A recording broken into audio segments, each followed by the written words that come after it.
আল্লাহ পাককে স্বপ্নে দেখা সম্ভব, এই বিষয়ে সমস্ত আলিম উলামা একমত হয়েছে, কাউরির কোনো বিমত নাই।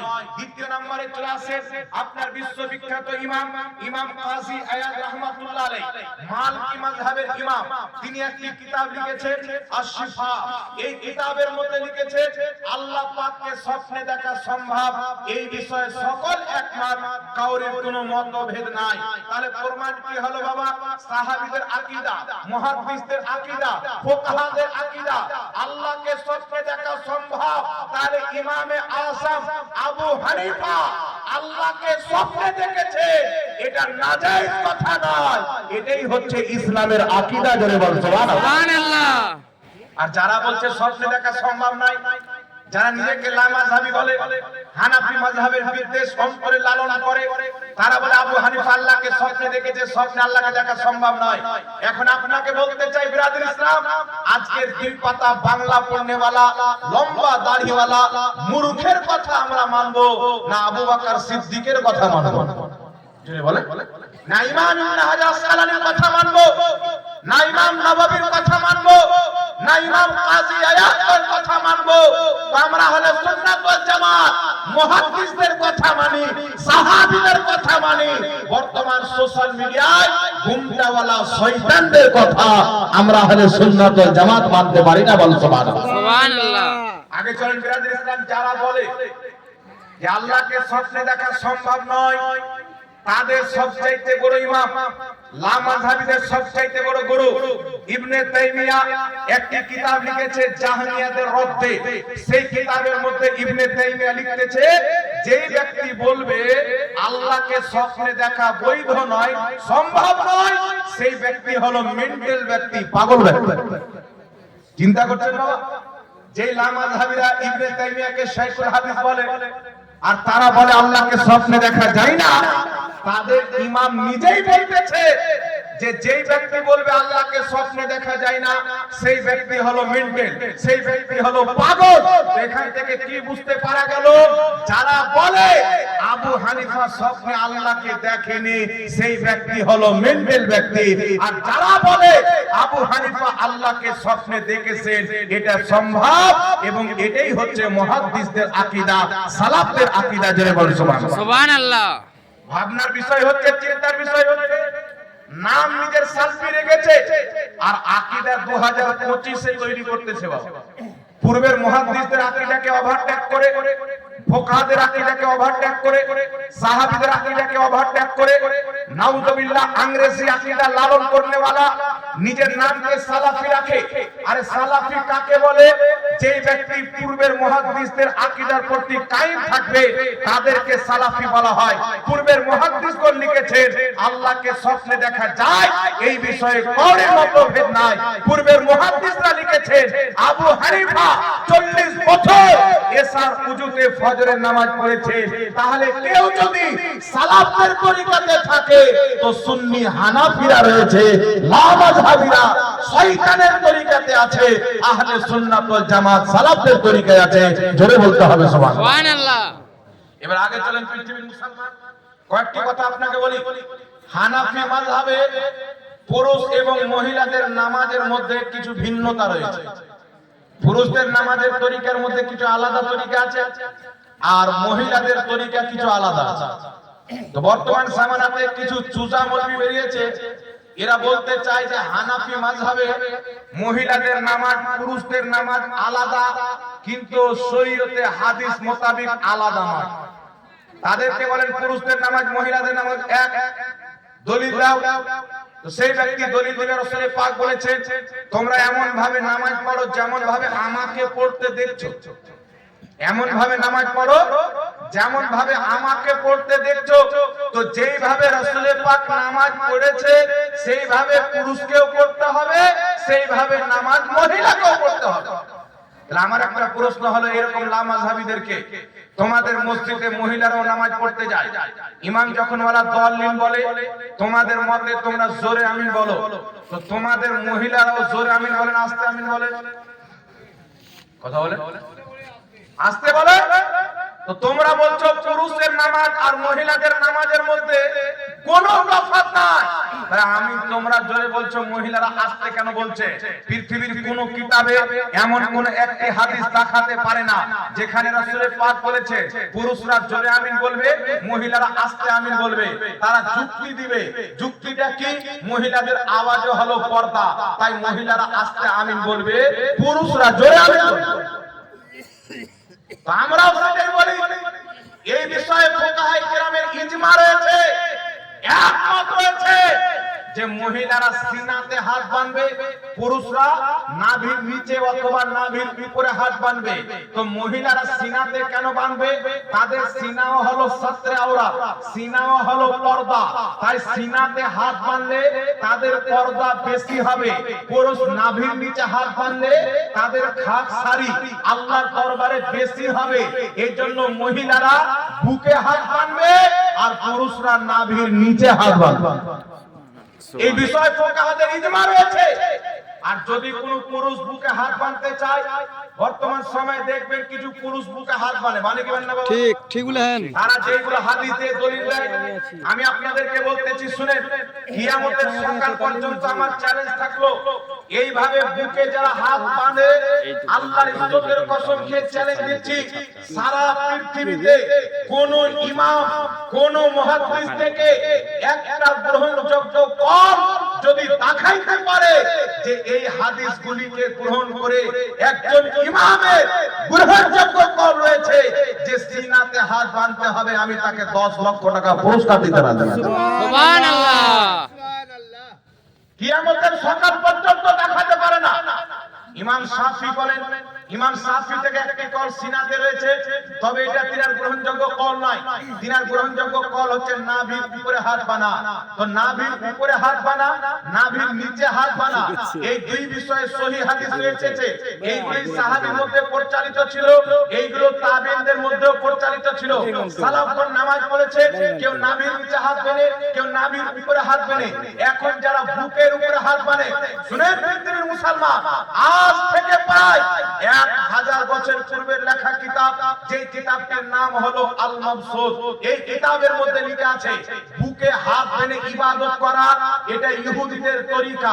তারপরে বুখারী শরীফের সারা উমদাতুল কারির মধ্যে ইমাম বদরুদ্দিন আইনি লিখেছেন বুকে হাত বেঁধে নামাজ পড়া এটা হচ্ছে ইহুদি আহলে কিতাব অর্থাৎ ইহুদি খ্রিস্টানদের তরিকা। বুকে হাত বেঁধে নামাজ পড়া লামাযহাবীদের ইমাম ইবনে কাইয়িম আল ফাওয়াইদ কিতাবে লিখেছে বুকে হাত বেঁধে নামাজ পড়া মাকরুহ, বুকে হাত বানা এটা ইহুদিদের তরিকা। তো যারা ইহুদিদেরকে খুশি করতে চায় তারা বুকে হাত বাঁধবে, আর যারা মুহাম্মদ রাসূলুল্লাহকে খুশি করতে চায় তারা নাভির নিচে হাত বাঁধবে। জোরে বলুন সুবহানাল্লাহ। এবার ইমাম আহমদ বিন হাম্বল, তারপরে ইমাম ইবনে কাইয়িম লামাযহাবীদের গুরু, তাদের ইমামরাই বলছে বুকে হাত বাঁধা মাকরুহ। আচ্ছা মাকরুহ কাকে বলে বাবা? এটা বলতে না, মাকরুহ বলা হয় শরীয়তে অপছন্দনীয় কাজকে মাকরুহ বলা হয়, যেটাকে শরীয়ত পছন্দ করে না। তো বুকে হাত বাঁধা পুরুষদের ক্ষেত্রে শরীয়ত পছন্দ করে না। ইহুদিদের সাথে সাদৃশ্য হয়, মোবাইলে সার্চ করবে এইভাবে হাত বেঁধে ইহুদিরা নামাজ পড়ে। আর কিছু মূর্খ মৌলবী সমাজে বেরিয়েছে, আল্লাহর নবী মুস্তাফা ডান হাতকে বাম হাতের জেরার উপরে রাখতে। পৃথিবীর মুসলমান জেরা কাকে বলা হয়? এত দূর থেকে এত দূরকে জেরা বলা হয়। তো নবী পাক হাতকে জেরার উপরে রাখে। হাত কত দূরকে বলা হয়? এত দূর থেকে এইটুকুকে হাত বলা হয়। আর হাদিসে রুসু শব্দ এসেছে, রুসু কাকে বলা হয়? এই দুই হাতের এই হাতের মাটিতে যে জোড় আছে এটাকে রুসু বলা হয়। তো নবী মুস্তাফা ডান হাতকে এই জোড়ের উপরে রাখতে, আর জোড়ের উপরে যদি রাখে হাতটা ছেড়ে দিলে তো কোথায় আসবে? বুকের উপরে যাবে না নাভির নিচে আসবে? নিচে। এখন নামাজি মানুষকে বোকা কি বানায়? যেটা এত দূরকে বলা হয় তো এইভাবে হাত রাখতে হবে, কিন্তু হাত এক জায়গায় হাত ব্যবহার হচ্ছে হাতকে জেরার উপরে রাখতে। হাত হলো এতটুকু, জেরা হলো এতটুকু, তাহলে এই হাতকে যদি জেরার উপরে রাখে তাহলে জেরার উপরে হাত হবে না, জেরার উপরে জেরা হয়ে যাবে। আর যদি এইটুকুকে রাখে তাহলে এইটুকু জেরার অন্তর্ভুক্ত, তাই জেরার উপরে হাত হবে। তাই এইভাবে কবজিতে ডান হাতকে রাখা এটা নবী মুস্তাফার সুন্নাত। ধরে বলতে হবে সুবহানাল্লাহ। এজন্য হযরত আলী রাদিয়াল্লাহু তাআলা আনহু আবু দাউদের হাদিসে রেখে নাভির নিচে বাঁধাটাই হচ্ছে সুন্নাত। এই হাদিসের সনদ হচ্ছে হাসান। যারা এই হাদিসকে জয়ীফ বলে তারা বাড়াবাড়ি করে, মূর্খতার পরিচয় দেয়। যেইগুলো মুহাদ্দিস হাদিসটিকে জয়ীফ বলেছে তিনারা জারহে মুবহাম করেছেন, জারহে মুফাসসার করেননি। জারহে মুবহাম এটা গ্রহণযোগ্য নয় যতক্ষণ পর্যন্ত জারহে মুফাসসার না হবে। এইজন্য নাভির নিচে হাত বানার হাদিস আবু দাউদে এসেছে, এটা হলো হাসান। জোরে বলেন সুবহানাল্লাহ। সুবহানাল্লাহ। এবার আমার দিকে লক্ষ্য করেন বাবা, আমাদের মা বোনেরা কিভাবে নামাজ পড়বে? আমাদের মা বোনেরা কিভাবে নামাজ পড়বে? আমরা যখন রুকুতে যাই তো আমাদের পিঠ এত বরাবর হবে, এক গ্লাস পানি যদি পিঠের উপরে রাখা হয় পানিটা যেন না পড়ে, মানে পিঠকে সোজা করে রুকু করবে। কিন্তু মহিলারা কিভাবে রুকু করবে? রাসূল পাক সাল্লাল্লাহু আলাইহি ওয়াসাল্লাম শিক্ষা দিয়েছে। মুসান্নাফে আব্দুর রাজ্জাক, ইমাম আব্দুর রাজ্জাক সানআনী রাহমাতুল্লাহ আলাইহি, ইমাম বুখারী মুসলিম ইনাদের দাদা ওস্তাদ ছিলেন। তিনি সেই কিতাবে হাদিস নিয়েছে আল্লাহর নবীর স্ত্রী হযরতে উম্মে হাবিবা রাদিয়াল্লাহু তাআলা আনহা বলতেছেন, নবী মুস্তাফা আমরা মহিলাদেরকে নামাজ শিক্ষা দিয়েছিলেন, তোমরা যখন রুকুতে যাবে তো হালকা ঝুঁকবে, পরিপূর্ণ নয়। কতটা ঝুঁকবে বাবা? হালকা ঝুঁকবে, পরিপূর্ণ নয়, যাতে তাদের ছাতি জমিনের দিকে না ঝুলে যায়, তাই তারা হালকা ঝুঁকবে। আর পুরুষ যখন রুকু করবে তো পরিপূর্ণ ঝুঁকে যাবে, পেটকে বরাবর করে দিবে। মহিলারা দাঁড়িয়ে আছেন এইভাবে হালকা ঝুঁকবে। রাসূল পাক বলছে যখন মহিলারা সাজদাতে যাবে তো তারা কিভাবে সাজদা করবে? দুই পাকে ডান দিকে বের করে গচ্ছিতভাবে সাজদা করবে, যাতে তাদের তলা ফাঁকা না থাকে। আর পুরুষ সাজদা করবে দুই হাতকে উঠিয়ে রেখে মিডল ফাঁকা থাকবে। আর মহিলা সাজদা করবে তো মিডল ফাঁকা থাকবে না। যেই তরিকাতে হানাফি মহিলারা নামাজ পড়ে, এই তরিকা আমার নবী মুস্তাফা নিজের স্ত্রীগণকে আর নিজের যুগের মুসলিম সাহাবিয়াদেরকে আমার নবী নিজেই শিক্ষা দিয়েছেন। জোরে বল সুবহানাল্লাহ। হযরত আব্দুল্লাহ ইবনে মাসউদ থেকে সহিহ সনদে হাদিস এসেছে, তিনিও মহিলাদের নামাজের তরিকা এটাই বলেছেন। রুকুতে যাবে হালকা ঝুঁকবে, সাজদা যখন করবে দুই পাকে ডান দিকে বের করে রাখবে, গচ্ছিতভাবে সাজদা করবে। এইজন্য পৃথিবীর মুসলমান যে মহিলাদের জন্য যেমন বাড়িতে পর্দা করা ফরজ, রাস্তাতে পর্দা করা ফরজ, তেমন নামাজের মধ্যেও পর্দা করা ফরজ। তাই মহিলা হালকা রুকু করবে, পর্দা ফরজ হওয়ার কারণে। মহিলারা গচ্ছিতভাবে সাজদা করবে, পর্দা ফরজ হওয়ার কারণে। মহিলাদের জন্য এটাই হচ্ছে সুন্নাত পদ্ধতি। জোরে বলতে হবে সুবহানাল্লাহ। কথা বলতে পারলে? আর যারা বলছে মহিলা পুরুষদের নামাজে কোনো তফাৎ নাই, এরা হলো মূর্খ জাহিল মৌলবি। এরা গাঁজা খেয়ে পড়াশোনা করেছে, ভাত খেয়ে পড়াশোনা করেছে। দেখবেন সোশ্যাল মিডিয়াতে কিছু মৌলবি বেরিয়েছে, টুপির উপরে এইভাবে মাথায় ঘুমটা দেয়, দেখেছেন না? এমন ভাবে ঘুমটা দেয়, ওর মোচার দাড়ি যদি না থাকে সমাজের লোক হয়রান হয়ে যাবে যে ছেলে মানুষ না মেয়ে মানুষ, চিনতে পারা যাবে না। এইরকম মৌলবি মার্কেটে বেরিয়েছে। তারা মানুষকে বলতে চায় পুরুষ আর মহিলাদের জন্য নামাজের মধ্যে কোনো তফাৎ নাই। এই পৃথিবীর মুসলমান যদি পুরুষ মসজিদে গিয়ে জামাতের সহিত নামাজ না পড়ে তাহলে পুরুষের গুনাহ হবে কি হবে না? কথা বলে? জামাত ধরা হচ্ছে ওয়াজিব। কোন ব্যক্তি যদি জামাত ছেড়ে একা একই বাড়িতে নামাজ পড়ে সেই ব্যক্তির গুনাহ হবে। আর মহিলা যখন ঘরের কোণাতে একা নামাজ পড়বে, ওই মহিলা জামাতে নামাজ পড়ার চাইতে বেশি সওয়াব পাবে। জোরে বল সুবহানাল্লাহ। আবু দাউদ শরীফের মধ্যে সহিহ সনদ হাদিস, হাকিম আল মুস্তাদরাকের মধ্যে সহিহ সনদ হাদিস, মুসনাদ আহমদের মধ্যে সহিহ সনদ হাদিস, তারপরে মাজমাউস সাওয়াইদের মধ্যে সহিহ সনদ হাদিস এসেছে। রাসূল পাক সাল্লাল্লাহু আলাইহি ওয়াসাল্লাম বলছে মহিলাদের মসজিদে নামাজ পড়ার চাইতে তাদের বাড়িতে নামাজ পড়া বেশি উত্তম। বাড়িতে ঘরের বারান্দায় নামাজ পড়ার চাইতে ঘরের ভিতরে কোণাতে নামাজ পড়া তাদের জন্য সবচাইতে বেশি উত্তম। তো পুরুষ ব্যক্তি মসজিদে গিয়ে নামাজ পড়লে বেশি নেকি পাবে, আর পুরুষেরা মহিলারা ঘরের কোণাতে নামাজ পড়লে আল্লাহ তাদেরকে বেশি নেকি দান করবে। জোরে বল সুবহানাল্লাহ। তাহলে মহিলাদের আর পুরুষদের নামাজের মধ্যে তফাৎ হলো কি হলো না বাবা? হলো। কথা বলে? হলো হুজুর। মসজিদে গিয়ে নামাজ পড়লে পুরুষ তো নেকি বেশি জামাতের সহিত, বাড়িতে নামাজ পড়লে জামাত ছাড়ার গুনাহ হবে। আর মহিলা যদি মসজিদে যায় তো মাকরুহে তাহরিম হবে, তাকে ঘরের ভিতরে নামাজ পড়তে হবে। নেকি বেশি পাবে, জামাতের চাইতে বেশি নেকি পাবে। এই জন্য পৃথিবীর মুসলমান ইমাম হাইসামি রাহমাতুল্লাহ আলাইহি মাজমাউ সাওয়াইদে হাদিস উল্লেখ করেছেন সহিহ সনদে। রাসূল পাক সাল্লাল্লাহু আলাইহি সাল্লাম একজন সাহাবিয়া মহিলা সাহাবীকে বলছেন, যার নাম হলো উম্মে হুমাই। আল্লাহর নবী বলছেন, উম্মে হুমাই, তুমি আমার পিছে নামাজ পড়াকে খুব পছন্দ করো, তবে শুনো, আমার মসজিদে নামাজ পড়ার চাইতে তোমার গ্রামের মসজিদে নামাজ পড়া বেশি উত্তম। তোমার গ্রামের মসজিদে নামাজ পড়ার চাইতে তোমার বাড়িতে নামাজ পড়া বেশি উত্তম।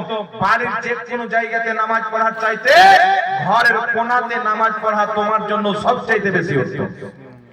হযরত উম্মে হুমাইদ বাড়ি গেলেন। বাড়ি যাওয়ার পর নিজের স্বামীকে বলছেন, স্বামী, ঘরের কোণাতে আমার জন্য একটা মসজিদের জায়গা করে দাও, নামাজ পড়ার জায়গা করে দাও। ঘরের কোণাতে একটি পর্দা টেনে জায়গা করে দিলেন। তিনি হায়াত পর্যন্ত অর্থাৎ মৃত্যু পর্যন্ত ওই জায়গাতে নামাজ পড়েছিলেন। আর যখন তার লাশ বেরিয়েছিল, জানাজা বেরিয়েছিল, তো ওই ঘরের কোণা থেকেই বেরিয়েছিল। জোরে বল সুবহানাল্লাহ। নবী পাকের মসজিদে নামাজ পড়ার চাইতে মহিলা যদি ঘরের কোণাতে নামাজ পড়ে বেশি নেকি। তাহলে সৌদির যাকাতে যারা মসজিদ তৈরি করে, আমেরিকার হারাম টাকাতে 2 দিনে যারা মসজিদ উঠে দেয়, 3টা 4টা ঘর মিলে যারা মসজিদ বানিয়ে দেয় হারামের টাকাতে, তো এদের মসজিদে মহিলাদের নামাজ পড়া যাবে? কথা বলেন। জি, মসজিদে যাকাতের টাকা লাগবে। যাকাতের টাকা মসজিদে লাগানো হারাম। যাকাতের টাকা দিয়ে মসজিদ তৈরি করা যাবে না। উসুরের টাকা দিয়ে মসজিদ তৈরি করা যাবে না। ফিতরার টাকা দিয়ে মসজিদ তৈরি করা যাবে না। মসজিদ নিজের রক্ত চুয়া টাকা দিয়ে তৈরি করতে হবে। ওটা হচ্ছে আল্লাহর ঘর, ভিখারির ঘর নয়। সুবহানাল্লাহ। যাকাত ভিখারির জন্য, উসুর ভিখারির জন্য, ফিতরা ভিখারি ব্যক্তির জন্য, ফকির মিসকিনের জন্য। মসজিদটা কি ফকিরের ঘর, মিসকিনের ঘর? কার ঘর? যিনি কুল কায়নাতের মালিক, কুল কায়নাতের স্রষ্টা। তাই আল্লাহর ঘরে যাকাতের পয়সা লাগা যাবে না। আর যারা সৌদির যাকাতের টাকা নিয়ে মসজিদ তৈরি করছে, এটা হলো মসজিদে জিরাত। আল্লাহ কোরআন পাকে বলেছেন, এটা মসজিদে জিরাত। মুসলমানের মধ্যে ফিতনা তৈরি করার জন্য এইগুলো হারাম টাকার মসজিদ তৈরি করা হয়েছে। এইগুলো মসজিদে মুসলমানদের নামাজ পড়তে যাওয়া নাজায়েজ এবং হারাম রয়েছে। মুসলমান আগে চলেন পৃথিবীর মুসলমান। তাহলে রাসূল পাক কি বললেন? মহিলারা রুকু করবে তো হালকা ঝুঁকবে, সিজদা করবে তো 2 পা ডান দিকে বের করে রেখে গচ্ছিতভাবে সিজদা করবে। পুরুষদের এটা জমিনে লাগবে না, উঠে থাকবে। আর মহিলারা এটা জমিনে লাগিয়ে রাখবে। রাসূল পাক সাল্লাল্লাহু আলাইহি সাল্লাম পুরুষদের ব্যাপারে বলেছেন, তোমরা কুকুরের মতন করে সিজদা করিও না। মানে এই দুটো বিছিয়ে দেয়, কুকুর কিভাবে বিছিয়ে শুয়ে থাকে দেখবেন, এই দুটো। এটা পুরুষদের জন্য। তো এটাকে ঠিক করে আপনাদের পাশের জেলা মুর্শিদাবাদের একজন মৌলবি ওয়াহাবি মতের এ গাধা বক্তব্য দিয়েছে উত্তর দিনাজপুরে দিয়ে না মালদা দিয়ে কোথায় গিয়ে, যে হানাফি মহিলা কুকুরের মতন সাজদা করে। এখন যদি আমরা জবাব দিই যে ওয়াহাবি মহিলারা ষাঁড়ের মতন নামাজ পড়ে, তাহলে ব্যথা লেগে যাবে। বুঝতে পারলেন? তো কুকুরের মতন নামাজ কে পড়ছে? যারা রাসূল পাকের শিক্ষা বাদ দিয়ে ওদের মৌলবি শিক্ষা নিয়েছে। আর নবী পাক বলেছে, এমন ভাবে নামাজ পড়ো যেমন ভাবে আমাকে নামাজ পড়তে দেখছো। তো ওই নবী পাক সাল্লাল্লাহু আলাইহি সাল্লাম মহিলাদের কিছু নিয়ম স্পষ্ট ভাবে আলাদা ভাবে বয়ান করেছে, সেইগুলোর প্রতিও তো মহিলাদেরকে আমল করতে হবে। নবী বলছেন, আমি জোহরে 4 রাকাত ফরজ নামাজ পড়েছি, তোমরাও 4 রাকাত পড়ো। আমি পূর্বে 4 রাকাত সুন্নাত পড়েছি, তোমরাও 4 রাকাত পড়ো। পরে 2 রাকাত সুন্নাত পড়েছি, তোমরাও 2 রাকাত পড়ো। মাগরিবে 3 রাকাত পড়ো, এশাতে 4 রাকাত ফরজ পড়ো। তো এই সমস্ত নামাজ কেমনই রাকাত পড়তে হবে 6 রাকাত রাসূল পাক বলেছেন। তবে পদ্ধতি মহিলাদের নামাজে রাসূল পাক কিছু আলাদা করেছে। তাই মহিলাদের নামাজের পদ্ধতি আলাদা আর পুরুষদের নামাজের পদ্ধতি আলাদা। সমাজের মধ্যে কিছু লোক দেখতে পাওয়া যায়, এদের বুকে হাত বানার খুব শখ রয়েছে। তো আমি একটা পরামর্শ দিয়েছি, আমার এখন বক্তব্য সোশ্যাল মিডিয়াতে যাবে, কিছু গাধা কমেন্টে এসে বলবে, হুজুর আপনার মা কোথায় হাত বানে, আপনার বউ কোথায় হাত বানে? আমার মা আমার বউ তো বুকে হাত বানে। তোর ইচ্ছা আছে নাকি তো বহরমপুর হসপিটালে ভর্তি হয়ে অপারেশন করে মহিলা সাইজ, তারপরে বুকে হাত বান, কোনো সমস্যা নাই নাকি বলে? এটা ইজমা দ্বারা প্রমাণিত যে মহিলারা বুকে হাত বাঁধবে, পুরুষরা বানা এটা ইহুদিদের তরিকা। কটা কিতাবের রেফারেন্স দিয়েছি আপনাদের মনে আছে? তিনটা কিতাব, আল মাবসুত, উমদাতুল কারি, আল ফাওয়াইদ, ওদেরই কিতাব। লেখা আছে বুকে হাত বানা, এটা আহলে হাদিসদের সাথে সাদৃশ্য হয়, তাদের মতো হয়ে যায়। এইজন্য রাসূল পাক মিশকাতের হাদিসে বলেছেন, মান তাশাব্বাহা কওমিন ফাহুয়া মিনহুম, যে ব্যক্তি যেই কওমের যেই দলের নকল করবে তারা তারই অন্তর্ভুক্ত হবে। তো এরা শুধু ইহুদিদের দালাল নয়, ইহুদিদের জাতের মধ্যে একটু অংশ এদের আছে। নচেত নবী পাকের তরিকা বাদ দিয়ে ইহুদিদের তরিকাতে কেন নামাজ পড়বে, কেন বুকে হাত বাঁধবে? এই জন্য পৃথিবীর মুসলমান মহিলাদের নামাজের তরিকা, হানাফি মহিলারা যেভাবে নামাজ পড়ে, এটা করে বানোয়ার তরিকা নয়, মুহাম্মদ রাসূলুল্লাহর দেওয়া তরিকা, হযরতে আব্দুল্লাহ ইবনে মাসউদ সাহাবী রাসূলের দেওয়া তরিকা। একটু জোরে বলতে হবে সুবহানাল্লাহ, সুবহানাল্লাহ। একটা কথা হচ্ছে রাসূল পাক বলেছেন, সহিহ বুখারীর হাদিস, নবী পাক সাল্লাল্লাহু আলাইহি সাল্লাম বলেছেন, তোমরা ঋতুবতী মহিলাদেরকে মসজিদে নিয়ে এসো। এখন আপনাদেরকে বলতে চাই, মহিলারা যখন ঋতুবতী থাকে তাদের প্রতি কি নামাজ ফরজ থাকে? কথা বলেন। তাদের প্রতি তো নামাজই নাই, ওই অবস্থায় নামাজ পড়া হারাম। তাহলে সেই অবস্থায় নবী পাক ঈদগাহতে কেন আনতে বললেন?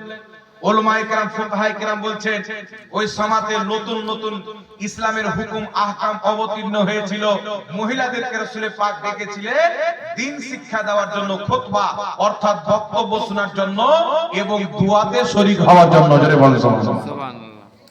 ঈদগাহতে নামাজ পড়ার জন্য নয়। এইজন্য ইমাম ইবনে আব্দুল বার রাহমাতুল্লাহ আলাইহি আল ইস্তিসকার কিতাবের মধ্যে লিখেছে, বিশ্ববিখ্যাত ইমাম সুফিয়ান সাওরী রাহমাতুল্লাহ আলাইহি বলতেছে, মহিলাদের ঈদের নামাজ পড়তে যাওয়া মাকরুহ, অর্থাৎ মাকরুহে তাহরিমি।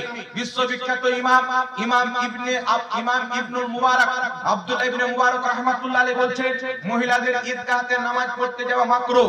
এইজন্য ইমাম আযম আবু হানিফা বলছেন, মহিলাদের ঈদের নামাজ পড়তে যাওয়া মাকরুহ, বরং মহিলারা বাড়িতে থাকবে। এর কারণ হচ্ছে পৃথিবীর মুসলমান, আমার আপনার নবীর জামানাতে মহিলারা মসজিদে নামাজ পড়তে যেত। আল্লাহর নবী বলেছেন বুখারী শরীফের হাদিস, তোমরা মেয়েদেরকে মসজিদে আসতে নিষেধ করিও না, মহিলাদেরকে মসজিদে আসতে নিষেধ করিও না। কিন্তু পৃথিবীর মুসলমান নবী পাকের ইন্তিকালের পর মহিলাদের রূপরেখা এমন ভাবে পরিবর্তন হয়ে গেল, এই হাদিসটাও বুখারীতে এসেছে। নবী পাকের স্ত্রী আম্মা জান আয়েশা সিদ্দিকা রাদিয়াল্লাহু তাআলা আনহা বললেন, এই মহিলারা তোমরা নিজের হুলিয়া চরিত্র যা বানিয়ে নিয়েছো, যদি রাসূল পাক জাহিরি জিন্দেগিতে থাকতে তোমাদেরকে মসজিদে আসতে নিষেধ করে দিতেন। রাসূল পাকের জামানাতে কওরির হিম্মত ছিল যে কোন পুরুষ কোন মহিলার দিকে তাকাবে, রাসূল পাক উপস্থিত আছে, কোন মহিলা কোন পুরুষের দিকে তাকাবে, এই ক্ষমতা কি ছিল বাবা কওরির? কিন্তু নবী পাকের ইন্তিকালের পর মহিলারা কিছু সাজতে আরম্ভ করলে, পোশাক রঙা চাঙা পড়তে আরম্ভ করলেন। মা আয়েশা তাদের এই রঙা চাঙা পোশাককে, সাজসজ্জাকে দেখে বললেন, যদি রাসূল পাক এই জাহিরি জিন্দেগিতে থাকতেন তোমাদেরকে মসজিদে আসতে নিষেধ করে দিতেন। এর মানে কি বুঝতে পারা গেল? নবী পাকের ইন্তিকালের পর মহিলাদের ক্যারেক্টারের মধ্যে কিছুটা পরিবর্তন ঘটেছিল, ঠিক না বেটি? এটা বুখারী হাদিস দ্বারা প্রমাণিত। এইজন্য হযরত ওমর ফারুক রাদিয়াল্লাহু তাআলা আনহু সহ একাধিক সাহাবী মহিলাদের মসজিদে এসে নামাজ পড়াকে অপছন্দ মনে করতেন। ওমর ফারুকের যুগ থেকে আস্তে আস্তে মহিলাদের মসজিদে নামাজ পড়তে যাওয়া ব্যান্ড হয়ে গেল, তারা বাড়িতে নামাজ পড়তে লাগলেন। নবী পাকের ওই হাদিসে আমল হতে লাগলো যে মহিলাদের মসজিদে নামাজ পড়ার চাইতে